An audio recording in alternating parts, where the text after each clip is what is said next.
time to talk to me. I'm Ariana. Hi, lovely to meet you. Yeah, nice to meet you too.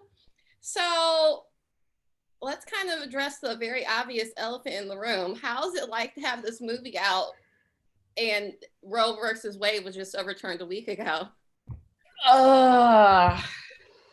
Yeah, it's just crazy. I still doesn't understand that we are living in a world now where, half of American women won't be able to have access to basic, I treat healthcare for me. It's like, have access to make decision that will impact not only their life, but another human life. It's just that, I mean, yeah, this movie is really coming out like just at a moment where we're like in this crazy situation. Yeah, I think I'm still processing it actually. I don't know. How about you, Alex? How do you feel about that? Shitty. It's so bad. Yeah. I don't know. I think it's interesting. So Sophie, I didn't learn this until we started doing these interviews, and Sophie had like a version of Cherry where it took place in Texas. This was like prior to Kavanaugh. Like it was like I don't know how many years ago. Yeah, it was 2 years ago when we were like drafting this project. We tried a version that was taking place in and Texas. they kept getting it was in tech it was taking place in Texas, and it was either about to be overturned or something like that, and they kept getting feedback that was like, oh, that's too unrealistic, like that'll never happen. And here we are. Why did you decide to have it set in LA? Oh, because I'm French, and I moved to Los Angeles almost 5 years ago now, and I just fall in love with the city. And so when I started to write this project, it was obvious for me that I wanted to make a love letter to Los Angeles and to show how I see this city. Also because it's easier to talk about what we know, and I don't really know very well. I did travel a lot in the US, but the place I know the best is Los Angeles. So it seems obvious for me to tell this story in Los Angeles because I love the city, and also because I think my character Cherry is definitely like a Californian girl who's like living outside, like embracing Los Angeles spirit and culture. So yeah, it makes more sense for me to set up that in Los Angeles. And Alex, how was it like to shoot in LA in that way? Because it wasn't a soundstage at all. She is just kind of a normal LA girl living in a different neighborhood compared to what you usually see. It was great. I love to work in LA. I think so often things go out of town to, Atlanta or Vancouver or whatever. So I think it was a real treat. And I also love LA. And I think that we got to show some really cool parts of the city, not just like, magic LA, but we have like some busted sidewalks and like true East Side LA, which I think is not always like shown in either like the best light, or like it is just not really shown, I guess, because everyone wants Hollywood and they want the beach and whatever. So I think we did a pretty good job of showing true LA, which was really nice. For sure. Yeah. So when Cherry, well, that's another question. Why is her name Cherry? Her name is Cherry. So at someone we were like, oh, we need to find her name. Like we need to pick a name. And I have this habit to sign with a cherries, like two cherries. And I don't know. I was like, what about her name is Cherry? She could be actually, her name could be like Chandler or Cheryl, but her nickname started to be Cherry, and everybody called her Cherry. So actually, she has a real first name, but I think it really matched her character. She's such a colorful young woman, and yeah, I think it just come up like that. Yeah. And I love red, obviously. So yes, I wore my red on purpose too. Me too. Yeah, perfect. We're all red. We're all cherry. Yes. So when Cherry goes in for her appointment, after she tells like a very bizarre lie, which was kind of like, okay, now she feels bad because this could have been an actual situation. But why did you decide that Cherry would listen to the heartbeat and look at the ultrasound?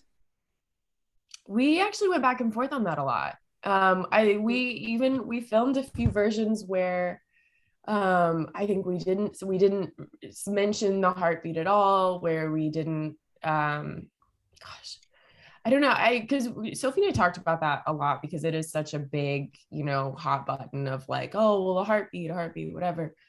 So we weren't sure if it was going to be too much. I think that it plays beautifully because it's not like, I don't think that hearing the heartbeat made it more or less of a serious situation. I think that like we already know what the situation is, and I think that hearing that, at least in my opinion, wasn't, I don't know. I mean, yes, it does, because you hear it and you're like, oh, that's something in there. But it's not, I don't know. I feel like that it's Sophie, what do you think? So yeah, I mean, absolutely, Alex. We went back and forth. Even when we were like writing the screenplay, we have this little portion like, should we keep that? Should we not keep that?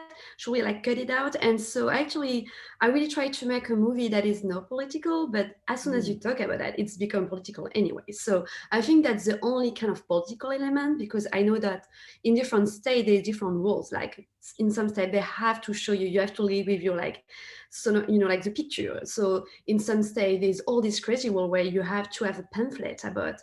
And so I thought that it was an important element to keep at the end, because also there was this heartbeat law that they were talking. So I think I didn't want to avoid that and say, yeah, at 11 week, there's already a heartbeat. And what does it mean? How does it sound? And the fact that she asked to listen to it, for me, on her. Yeah, and make her like a really, okay, she really wants to consider her situation at all and not avoid any, portion of it. So I think it makes the character stronger and more brave, because she really wants to understand what it does mean. And it does mean that, yeah, there's already a heartbeat at, I think it starts actually at 6 weeks, which make it so tricky, because when you get pregnant, most of the time at 6 weeks, you are like, my period is late, like, what's going on? And there's already a heartbeat. So yeah, I think for me, I mean, I'm glad we kept this moment, and we had the option to cut it out, just to remove this part. But I'm glad, because actually we have a lot of reaction from audience about that, and it's not positive or negative, but I think actually it's an important element to have in the movie. Hadn't been mentioned. What would you say was the hardest scene to write, and what was the hardest scene for you, Alex, to play? That's a good question. Never thought about it. Listen, I'll go. Just gonna close that. I think so. No, you go first. You go first. No, go, because I don't know yet which one. So. Okay, so I think, so technically speaking, all of these were incredibly hard, because we initially shot in like 15 to 20-minute takes, like without cutting. So we were shooting, like anywhere from 14 to 21 pages of dialogue at once. So it was really difficult for me, because also I had never skated before. So I was still like, I had worked a lot with our team and gotten pretty comfortable, but it's still another thing than to be on skates, coordinating with our DP, who was also on skates, and trying to not miss any inserts, and also trying to think of like, not seem like I'm thinking about what's 9 pages from now, but I'm also thinking about what is 9 pages from now. So I think that technically speaking, any of the skating scenes were difficult, especially like coming into the costume shop. The carpet was really difficult to skate on, and there's a lot going on in that first scene of like, okay, so like we're doing the pregnancy test, and then we're going to go out and we're going to go, I had to make a balloon animal, another skill that I learned, I can make balloon dicks.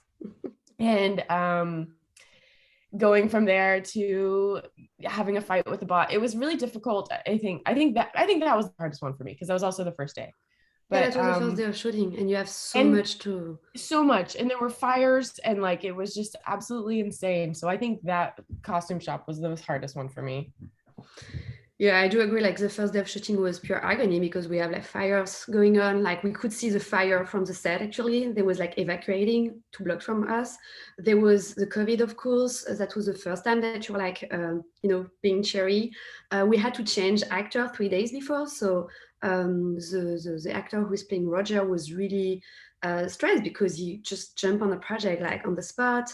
You had to make magic and balloon and skate. Yeah, that was really intense even for me. And smoke. I didn't know how to smoke, and I had to light a yeah, you cigarette. had to I don't smoke. think you meant. I think you No, meant we that cut that. because it was probably bad.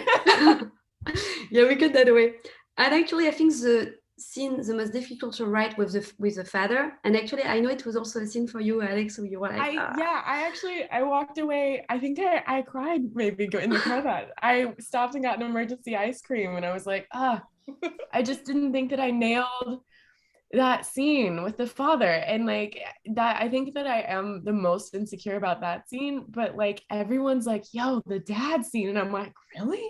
Yeah, okay. It was interesting to see how, of all the people she meets throughout her weekend of making the decision, for me the father scene was, I won't say it affected her decision, it was just, okay, how is it like to be a parent when you're not enthusiastic about it, when you when you wanted another gender, and when you kind of view it more as a responsibility rather than like a blessing. I thought it was interesting to see that completely different perspective, especially after we meet the grandma, the mom, and the sister. That's how I took it. Yeah. And so many people relate to it. I mean, I do as well, for sure. And I think it's also really sad, right? That so many people are like, oh yeah, like I know that person, or I know I have a friend with that dad or whatever. So it is interesting. And that's something else that people were saying is like, oh, well, that's like kind of like her final move before she makes her decision. And I'm like, yeah. Because you're right. I think enthusiasm, nobody wants to be a parent out of this situation. I think that's difficult to be a child born of that. And I think it's difficult to be a parent who wasn't, ready to give up like 60% of all the things you like to do. Yeah. And so the movie ends, we know Cherry's decision, but we don't actually see the abortion or any of that. And it ends in the lighter note of her passing out balloons. Why did you decide to end it in that way rather than the termination of the pregnancy? So it's a good question, because actually when we are editing, we did reshoot a few scenes like when she's getting, and we thought about like, okay, if we need to add a scene, what would it be? And we thought about, what about we see her, coming inside the clinic with the balloon, and I think at the end of the day we want to know what's going to be her decision. I don't think it add anything to see her actually talking to the doctor and getting the pills and everything. I think it's not that we don't want to see that, it's just that it doesn't bring anything else. And I think it's really a decision that she take by herself, and the only person actually who is concerned is her boyfriend, who show up at the end. And I think it was very important to include the man, because we tend to forget that there is a man involved in all this thing. And I still believe that if at the end it's the woman have to have the final decision, it's really something we need to talk with the men involved. Like, they shouldn't be pushed away because nobody wants, I think there's a lot of men out there who didn't know that they almost get father or become a dad, and I think we should involve the men as much as possible. Yeah, I think I wanted to also end on like a very positive, optimistic, last image, and she's just walking on way toward her, new future with her balloons. For sure. And Alex, how was that like to shoot for you on that kind of lighter, optimistic note? So what I love about our movie is Cherry is not a victim. She's not. She's just a normal girl. And we don't make her a victim, because I think a lot of times when you have movies that are focused on an abortion, or there's something really tragic that's happened, whether that's like, you've been raped, or like, it's bad, always bad. And like, a lot of times abortions really are just someone who made a mistake, and it doesn't have to be like this life-shattering event that has driven you to this point. And so I think that she is, I don't think we didn't want to make her sadder than she is, I guess. Do you agree, Sophie? I don't know. Yeah. That's my thinking. Yeah, I think at the end she did change. She become a better person. She has the right to have a second choice, second chance, and to make a choice. But yeah, I think she really grew like in these 24 hours. She become more mature. She become more responsible. She know better what she wants and who she is. And I think this is what it's about, because we need to have the freedom to decide who we want to become, you know, and what kind of life we want to have. So yeah, I think it's a very positive message at the end. Yeah, I loved it. And it was such a beautiful story. I'm so excited for the film. And thank you for taking the time to speak to me about it. And best of luck with this project and future ones. Thank you. Thank you. Have a good one. Thanks, you too. Bye.